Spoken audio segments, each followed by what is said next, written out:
Bismillahirrahmanirrahim. Elhamdülillahi Rabbil alemin. Vessalatu vesselamu ala Resulina Muhammed. Ve ala alihi ve ashabihi ecmain. Allah'tan rahmeti hem de bölekleri bizden bu dünyada balalar.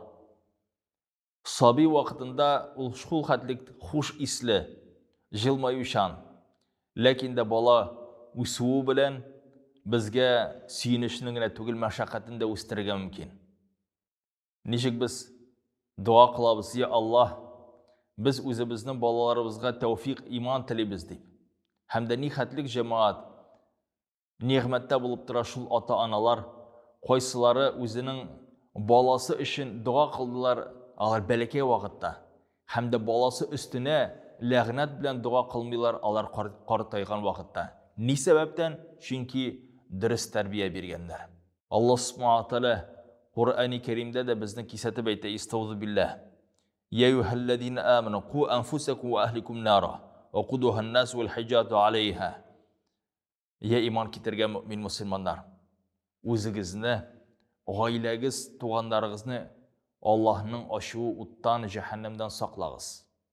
Şunlukta alar şu utqa duşar bulmasınlar, utqa utun bulmasınlar degen ayetlerini bizge Allah Teala Tahrim suresindeydi. Balağa terbiye cemaat Peygamber sallallahu aleyhi ve sellem arsızlıklandı. Sahabeler bilen hem de Allah Teala Kur'an-ı Kerim'de. Lakin de nindi usullar bulara deyiş. Nindi yollar bulara deyiş bit mesele. Çünkü her bir halk özünün uruf adetine qarata, zamanına qarata balasını terbiyeli. Hazırki vakitte irik dünyası balalarımız türlü yerlerden məlumatını toplayırlar, hem de alar indi gazı irikleri uçta yaşarga irengenler.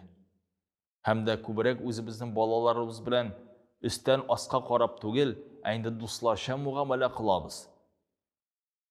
Hem de biz cemayetten ayrıla almayız, çünkü kalgan ata-analar da balalarına zorluk uğrunu koyalar. Hatta biz işte şimdi sözler koşan indi gazır ata-ana özünün balasına kıl şekilli bulup gittiler. Şu vakitlarda cemaat, nişkisün balamızga dini terbiyesinde birge, ahlakında iretirge. En birincisi cemaat ol balamız için hayırlı dua. Hem de ol isimden başlanalı. Nindi biz isim koşabız balamızga mühim. Çünkü biz anı şu isim bilen deşken vakitte anar məğine salabız. İbrahim, Muhammed, Musa, Abu Bakr, Ömer, İlşad, İlnur diyen isimler bizning aramızda yaşayı. Hem de her birisi ortunda yaxşı məğne, yaki şu şahısga beylengen tarih bulup tura. Ol balanın turmuşuna yığıntı salaşa inşallah. İkincisi dua ol qaşan biz özümüz sırrıyız Allah Teala'dan. Şulardan birisinde Allah subhanahu wa ta'ala Furqan suresinde bizge irete istavud billah. وَالَّذ۪ينَ يَقُولُونَ hem de Müslümanlar aytalar. Rabbana hablana min azvacin ve zurriyetten qurta ayun. Ya Allah ya Rabbimiz. Bula git bizge izgi hatın. Balalar qaysılı bizning ko'zlarimizning yaşlardan, revjudan saqlarlar. Uyattan yüzlerimizni saqlarlar deb dua qılarlar de Allah Teala'ga. Albatta balamiz için narsa tileybiz. İşke ko'nglimizga qariq. Dinni tileybizmi yo'qmi? Qayr vaqtni ataynilar balamiz ortiq dini bulmasın ali. Çünkü dini bulsa mescitlerdagina o'tirir. Endi anın arasında dostları şüphelenlergina bulurlar degan fikirler kelib çığa. Eyye ol iman kelimesini bilsin. Eyye halal bilan haram rizqini bilsin. Lekin de ortiq din kerak tugil. Qartayg'ash o'zi iranir degan fikir ataynilarning boshlarında yaşayı. Qo'rqamiz o'zimizning bolalarimizning dini bo'luvidan. Natijasi zaif dinli bola kelajakda zaif turmush ko'rsatirishi mumkin. Hem de şuluk vakitte balanın terbiyesi başlanıla yaxşı xatından. Duada bit şula yazılgan. Hablana min azvacina. Bula git şula xatından dey. Yaxşı xatın, ahlaklı, terbiyeli, dinli, Müslüman, gavretin saklaytırgan, ko'zin saklaytırgan, hem de haram rizqdan yiroq bo'lgan xatından cemaat яхшы тәрбияле бала туа. Әлбәттә, Аллах тәуфиқ салушы, һәрбер хатын-кыздан тәуфиқлы иманлы бала туачак. Ләкин дә күбрәк очрагы җәмәгать менә шушы чиста пөхтә хатын-кызлар бирә чиста пөхтә балаларны. Бу мәсьәләдә ир кешеләр уйланырга тиеш, һәм дә хатыннар уйланырга тиеш. Кемне үзенә пар итеп сайлый, кемнең җимеше сәбәбеннән инде аның баласы туачак, аның атасы нинди аңар көч рух салачак, нинди үрнәк булачак. Бу мәсьәләдә инде хатын-кызлар ир кешеләрнең фақат матди куәтенә генә түгел, акчасына гына түгел, аның әхлагына, диндарлыгына, инде чисталыгына, гаиләсенә карарга тиеш. Шуннан соң башлана инде хәйле үрнәк. Хәйле үрнәк әти-әни үзенең баласына күрсәтергә тиеш. Бер үк баласын алдамаска, шул ук вакытта алардан тугрылыкны теләп, балабызны алдарга мөмкин без. Алдарга мөмкин без ничек? Кеше каршында кешене алдыйбыз, бала карап тора. Шул ук вакытта хатыныбызны алдарга мөмкин без. Хатын ирен алдарга мөмкин. Балабыз аны карап тора. Сеңдерә, һәм дә ул мәсьәләсен җәмәгать без балабызга өйрәтәбез. Җәмәгать сакланырга кирәк бу мәсьәлә. Ничек без динебезне үтибез, арабызда нинди мугамәлә, шуны бала үзенә сеңдерә. Шуңанда икенче кагыйдә җәмәгать, ата-ана үзенең хакын белергә тиеш. Ата-ананы зурлый, ана атаны зурлый. Гадәти хәлдә беренче 3 елда әтине әзрәк онытып җибәрәләр, аның кирәклеген. Ашарга алып кайта икән, акчасын алып кайта икән, шуның синең эшен тәмам.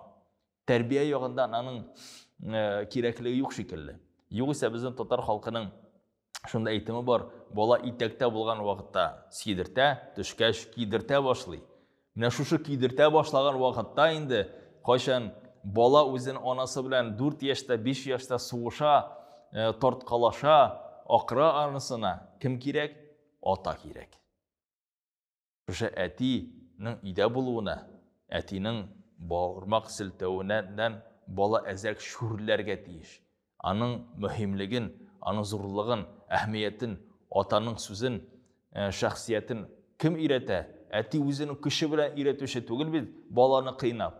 Аны өйрәтә анасы, әбисе. Менә атаң өйдә тыныштыр. Атаң өйдә фәлән, атаң өйдә, әтиң кайтыр. Бер яктан әти белән куркыту түгел җәмәгать, ләкин дә әтине хөрмәт итәргә, өйрәтергә тиешбез иншаллах. Шулай ата да үзенең баласының мәхәббәтен өмет итсә, теләсә, һәм дә баланың тәрбияле булуын теләсә, бала каршында әнисен кочакласын. Бала каршында әнисен үпсен. Бала каршында баланың әнисен хөрмәт итсен. Җәмәгать бала шушы фигыльләр белән атасына да кайтарачак иншаллах. Өченчесе, ул хәләл ризык. Җәмәгать, әгәр дә без балабызга хәләл ризык, ул бисмилла белән шалынган ризык кына түгел. Хәләл кәсеп белән эшләнеп алынган ризык булырга тиеш. Әгәр дә кешенең рәнҗешен, аның шикаятен, ләгънәтен алган ризык белән балабызны ашатсак җәмәгать, нинди андан хәйле гамәл күрергә мөмкин без? Юк җәмәгать, булмаячак. Шул сәбәптән без кайратны күрәбез. Ничек яхшы гына гаиләдә тәртипсез балалар булырга мөмкин. Ни сәбәптән? Аның бер сире әти-әни әшәке түгел, алар өйгә алып кайткан ризыклары нинди булган? Дүртенчесе, ата-ана үзенең баласы белән элемтәне өзмәү. Серләшү, дус булу, баланың мәшәкатьләрен белү, аның белән аралашу. Чөнки бала нинди генә булмасын, зурмы, бәләкәйме, ул шәхес. Һәм дә аның белән аралашу, аның сорауларын мөһим итеп күрү, аның сорауларына карата өстән астка карамау, аны фикерен кимсетмәү җәмәгать, ул бирә сезгә карата ышанычны. Ягъни бала әйтә күңелдә, мин әти-әниемә ышана алам. Алар мине өстемнән көлмәсләр, алар мине аңларлар, алар минем мәшәкатемдә ярдәм итерләр. Алар белән серләшеп була, алар мине сиремне кешегә фаш итмәсләр, алар минем кимчелекләрне кешеләргә сөйләп йөрмәсләр. Бала җәмәгать үзенә нәтиҗә ала. Ничек әти-әни белән киләчәктә аралашырга? Аларга сирне тапшырып буламы, юкмы? Фикеремне әйтсәм, алар мине өстемдә көлмәсләрме? Еш кына була бит шундый эшләр җәмәгать.